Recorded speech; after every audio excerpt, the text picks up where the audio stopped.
तुमचा विश्वास आमची ताकद। बुलढाणा जिल्ह्यातून एक अतिशय हृदयद्रावक बातमी समोर आली आहे। महावितरणच्या अक्षम्य निष्काळजीपणाचा फटका एका विधवा महिला शेतकऱ्याला बसलाय। मेहकर तालुक्यातील पांगरखेड येथे विजेची तार मक्याच्या गंजीला घासल्याने भीषण आग लागली आणि पाहता पाहता 4.5 एकर क्षेत्रातील मका जळून खाक झालाय।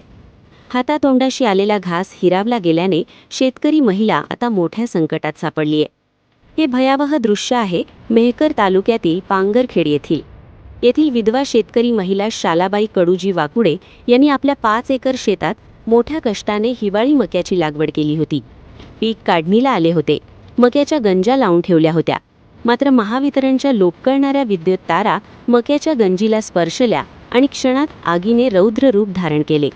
4.5 एकरातील मका पूर्णपणे जळून राख झाला आहे। वर्षभराची मेहनत आणि लाखो रुपयांचे उत्पन्न डोळ्यादेखत कोळसा झाले। शालाबाई वाकुडे या आधीच विधवा असल्याने शेती हाच त्यांच्या जगण्याचा एकमेव आधार होता, मात्र महावितरणच्या या निष्काळजीपणामुळे त्यांच्यावर उपासमारीची वेळ आली आहे। या घटनेनंतर पांगरखेडमधील ग्रामस्थांमध्ये प्रचंड संताप व्यक्त होतोय।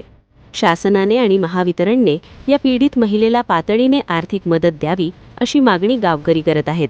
जर नुकसान भरपाई मिळाली नाही तर महावितरणच्या विरोधात तीव्र आंदोलन छेडण्याचा इशारा गावकऱ्यांनी दिलाय।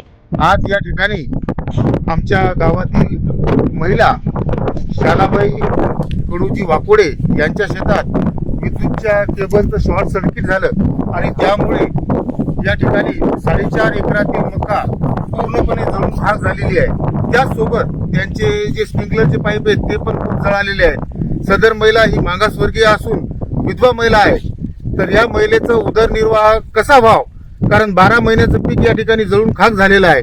तर निश्चितच महावितरण कंपनीने याची दखल घेऊन आणि पंचनामा करून लवकरात लवकर या शेतकऱ्याला मदत मिळाली पाहिजे आणि मदतही अशी तोडकी न करता जितकं नुकसान झालं तेवढं भरपाई करून दिलं पाहिजे। आणि जर MSEB महावितरण कंपनी जर यामध्ये ऍक्शन घेत नसेल आणि मदत करत नसेल तर आम्हाला गाव पातळीवर संपूर्ण गावकऱ्यासह आम्ही महावितरण कार्यालयावर मोर्चा नेऊन या ठिकाणी आमरण उपोषण करण्याचा इशारा या ठिकाणून देत आहे।